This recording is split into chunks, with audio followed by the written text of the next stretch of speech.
มาครับพี่น้องเอาแล้วล่าสุดโดนจนใดโดนอีกแล้วครับพี่น้องโดนอีกแล้วโดนอีกยังมาติอุ้งอิงเพชรบานแพงครับพี่น้องเจอจังๆเลยอุก็ถือว่าคอมเมนต์แรงนะคะเป็นยังคือบอกว่าแบบนั้นนะคะล่าสุดครับพี่น้องอุ้งอิงเพชรบานแพงเจอคอมเมนต์แบบนี้นะคะเจอคอมเมนต์แบบนี้นะคะเรียกได้ว่า FC แฟนคลับของน้องอุ้งอิงเพชรบานแพงหลายท่านหลายคนครับพี่น้องหลังจากที่ได้เห็นไผสิทนไหวเนาะพี่น้องเนาะก็ได้มีการฟาดกลับแบบจุกๆเอิญว่าทั่วลงยับเลยครับพี่น้องนะครับว่าให้ผู้ใดบอกว่ามาว่าให้อุ้งอิงเพชรบานแพงบุคคลที่มีศิลปมี FC แฟนคลับเหนียวแน่นบุคคลที่มี FC แฟนคลับพร้อมจะปกป้องน้องทุกนาทีเนาะพี่น้องเนาะเมื่อมีคนมาว่าให้อุ้งอิงขนาดนี้ผู้ใดสิทนไหวครับพี่น้องแต่อุ้งอิงเจอคอมเมนต์มาจังไหนนะคะอารมณ์ประมาณแบบมีคนเขามาคอมเมนต์ให้รูปน้องอุ้งอิงครับพี่น้องนะคะรูปโอ้ยก็รูปงามหลายคนอาจจะมองอีกมุมหนึ่งว่าเป็นเจ้านั่งหน่อยหลายคนอาจจะมองอีกมุมหนึ่งว่าเป็นเทพธิดาเป็นนางฟ้าลงมาเกิดสารพัดอย่างครับพี่น้องหลายคนต่างแห่ชื่นชมแต่จะมีบุคคลหนึ่งคอมเมนต์ต่างจากหมู่ก็บ่รู้ว่าเพิ่นอยากป่วนหรือว่าอยากปั้นอีหยังบ่อันนี้ก็บ่เข้าใจคือกันเพิ่นคอมเมนต์มาจังไดเพิ่นคอมเมนต์ว่าจักงามมงใดเป็นจังไดครับพี่น้องคำว่าจักงามมงใดภาษาไทยนี่ก็สิแปลว่าสวยตรงไหนประมาณนี้นะคะพี่น้องอันนี้คือคอมเมนต์ว่าให้รูปน้องอุ้งอิงนะคะ FC แฟนคลับอุ้งอิงเพชรบานแพงหลังจากที่ได้เห็นครับพี่น้องพากันแห่เข้าไปถล่มคอมเมนต์พากันแห่เข้าไปฟาดกลับคือแบบทั่วลงยับเลยครับพี่น้องในตอนนี้บ่แน่ใจว่าตอนนี้เราได้มีการปิดบัญชีหนีไปละไปน้องพี่น้องนอนเล่นกับไผบ่เล่นกับพี่น้องมาเล่นกับระบบอุ้งอิงเพชรบานแพงเรียกได้ว่า FC น้องอุ้งอิงพากันแห่เข้าไปตอบกลับกันรัวๆน้องพี่น้องเนาะก็บ่เข้าใจคือกันนะคะว่าบุคคลนี้เพิ่นอยากหาแสงบ่จังซี่แหมแบบอยู่ดีๆก็อยากแบบถูกทั่วลงจังซี่แหมค่ะพี่น้องนะคะแอดมินก็บ่เข้าใจด้วยว่าก็สิว่าจังได๋ล่ะแล้วก็สิว่าอีกซะว่าไม่สิว่าจังได๋ล่ะแค่แสดงความคิดเห็นคนเราจะไม่มีสิทธิ์แสดงความคิดเห็นเลยเหรอแล้วก็สิว่าเฮาอีกซะค่ะพี่น้องมีทุกคนมีสิทธิ์ที่จะแสดงความคิดเห็นแต่ว่าการที่เจ้ามาแสดงความคิดเห็นจังซี่นี่เจ้าก็บ่ย้านเจ้าถือโดนมาบ่จังซี่แหมก่อนสิโพสต์ลงก่อนสิคอมเมนต์ลงไปนี่ให้คิดจักหน่อยซะก่อนให้คิดจักหน่อยซะก่อนว่าเป็นตาพิมพ์ลงไปบ่นะคะสิพ้อ FC แฟนคลับมารุม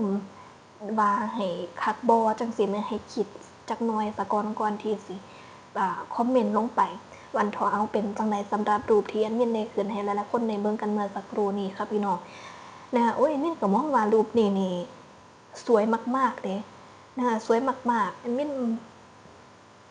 มักแบบชุดสีเขียวนะคะชุดสีเขียวของน้อง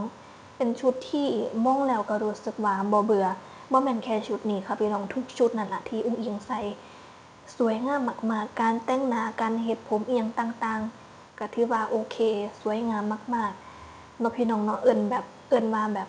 นับมื้อนี้แฮ่งงามไปเรื่อยๆแฮ่งงามไปเรื่อยๆก็บ่รู้ว่าอุ้งอิงน้องกินหยังน้องใส่ผลิตภัณฑ์หยังอันนี้ก็บ่ทราบคือกันแต่ว่านับมื้อนี้คือแบบ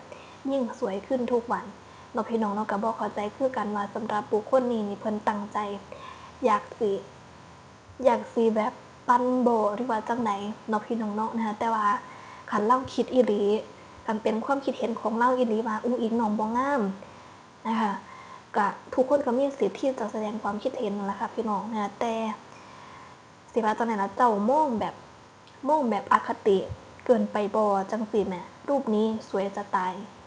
นะคะสวยมากเลยเดะแต่เป็นหยังเราจังคอมเมนต์แบบนี้เนาะพี่น้องเนาะเอานั่นล่ะค่ะพี่น้องแอดมินก็มองว่าก่อนที่สิคอมเมนต์ว่าให้ผู้อื่นให้ย้อนกลับไปเบิ่งเจ้าของหรือว่าแม่นเรางามจากที่แอดมินได้เข้าไปส่องในโปรไฟล์นี่ก็สิว่าจังได๋ล่ะแล้วก็บ่ได้เลิศหรูเดะนะคะแต่ก็ว่าให้คนอื่นเป็นคนที่แบบเหมือนกับแบบว่าบ่มักยินดีกับบุคคลอื่นประมาณนี้แหมหรือว่าเป็นพวกที่อิจฉาน้องอิจฉาที่น้องสวยกว่าอิจฉาที่น้องแบบ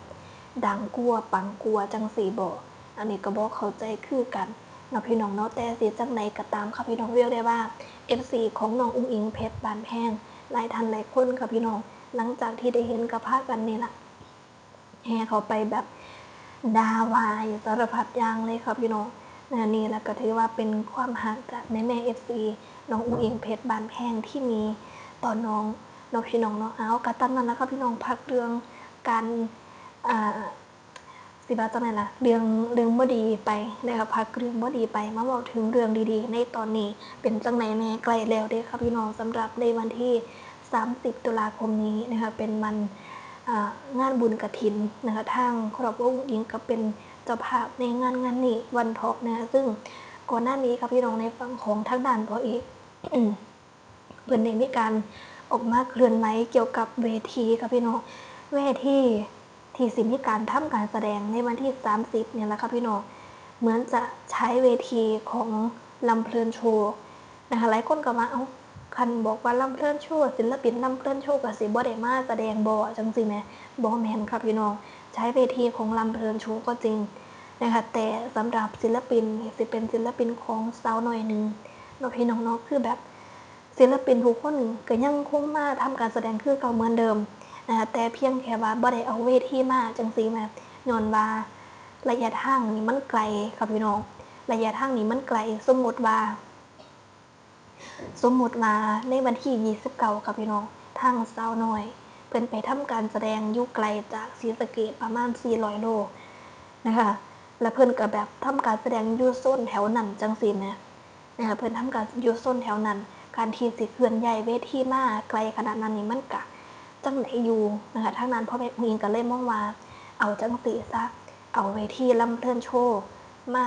เล่นทำการแสดงแต่ศิลปินสาวน้อยนึงก็ยังคงมาแสดงคือเก่าจังซี่แหมเนาะพี่น้องเนาะเอากะตามนั้นแหละค่ะพี่น้องนะคะก็ถือได้ว่าชัดเจนนะคะสามารถร่วมทำบุญนะคะกับครอบครัวของน้องได้นะคะเอิ้นว่าเป็นครอบครัวสายบุญนี่หลีว่ากันว่าในตอนนี้ค่ะพี่น้องก็กำลังเทปูนค่ะพี่น้องเทปูนเทพื้นวันทองเนาะพี่น้องเนาะเพื่อรองรับแม่ๆ FC แฟนคลับนะคะปกติแล้วสิเป็นพื้นดินนะคะพื้นดินค่ะสมมุติว่าฝนตกใส่ค่ะพี่น้องก็สิเป็นพื้นโคลนตมมันก็แบบบ่สะดวกกับการย่างกับการใส่รถอหยังต่างๆบ่สะดวกทุกสิ่งทุกอย่างนั่นนะคะพี่น้องแต่ว่าถ้าเป็นแบบปูนทุกอย่างมันก็สิแบบดูสวยงามมากขึ้นวันเถาะตอนนี้ก็คือแบบอาณาจักรอุ้งอิงค่ะพี่น้องทยอยเติมหม้องหันทยอยเติมหม้องนี้เรื่อยๆนะคะเอิ้นว่าสวยงามมากๆเนาะพี่น้องเนาะเอากะตามนั้นแหละค่ะพี่น้องสำหรับคลิปนี้ก็ขอจบคลิปไว้ส่ำนี้ซะก่อนเนาะค่ะก็ประมาณสวัสดีค่ะ